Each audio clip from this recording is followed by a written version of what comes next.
Breaking news చూస్తున్నాం. Vijayawada ఇంద్రకీలాద్రికి current సరఫరా నిలిచిపోయింది.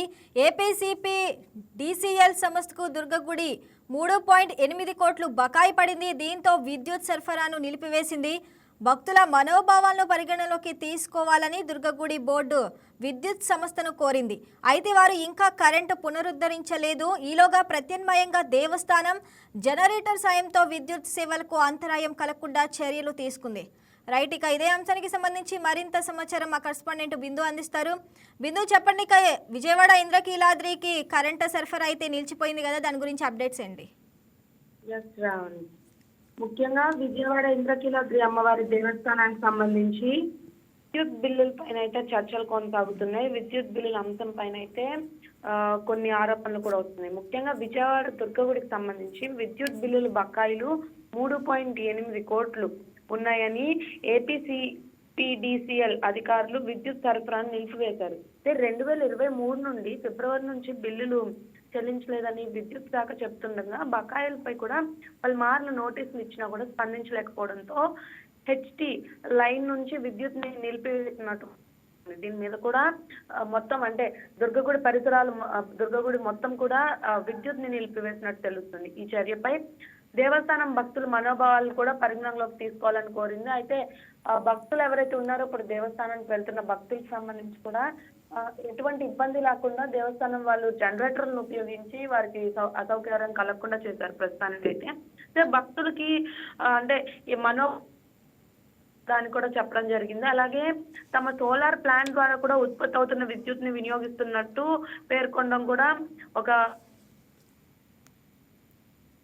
నెట్ మీటరింగ్ కోసం విద్యుత్ శాఖను పలుమార్లు కోరినప్పటికీ సాంకేతిక కారణం అంటూ ఉత్పత్తి అయిన విద్యుత్తుని కూడా ఏపీసీపీడీసీఎల్ నమోదు చేయలేదని దేవస్థానం ఆరోపించింది. అయితే విద్యుత్ సరఫరాను నిలిపివేస్తామని నిన్న సాయంత్రమే దుర్గగుడి ఈవోకి సమాచారం వెల్లడించారు. ముఖ్యంగా అంటే దుర్గగుడి నుండి కూడా వచ్చిన దాని ప్రకారం చూస్తుంటే వారు కూడా జస్ట్ ఏమంటే ఒక మీడియాకే కాకుండా ప్రజలకు కూడా ఒక విన్నపాన్ని అయితే ఇచ్చినట్టు జరుగుతుంది. అంటే విద్యుత్ బిల్లుల అంశం పైన చర్చలు జరుగుతున్నాయి. అయితే గత 2 సంవత్సరాలుగా దుర్గగుడి యాజమాన్యం సంబంధించి అప్పారావుపేటలోని పాముల కాలువ వద్ద తమ సోలార్ ప్లాంట్ ద్వారా ప్రతిరోజు 24 మెగావాట్ విద్యుత్తును ఆంధ్రప్రదేశ్ విద్యుత్ మండలికి ఉచితంగా అందిస్తోంది.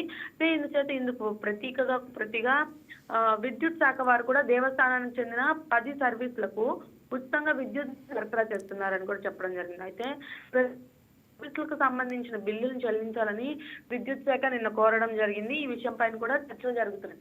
దీని విషయం మీద చర్చలు జరిగిన తాజాగా వచ్చిన ఇన్ఫర్మేషన్ ఏంటంటే శ్రావణి అమ్మవారి దేవస్థానంలో అంటే విద్యుత్ శాఖ అధికారులతో మాట్లాడారు. ఆలయ పరిసరాల్లో విద్యుత్ సరఫరా మళ్ళీ పునరుద్ధరణమైందని ఇప్పుడే వచ్చిన బ్రేకింగ్ న్యూస్. శ్రావణి.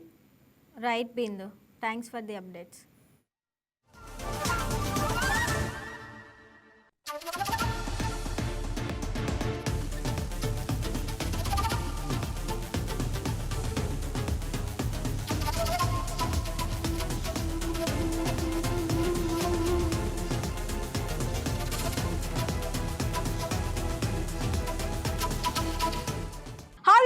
ఈ వీడియో మీకు నచ్చినట్లయితే లైక్ కొట్టి షేర్ చేసి వైకే టీవీని సబ్స్క్రైబ్ చేసుకోండి.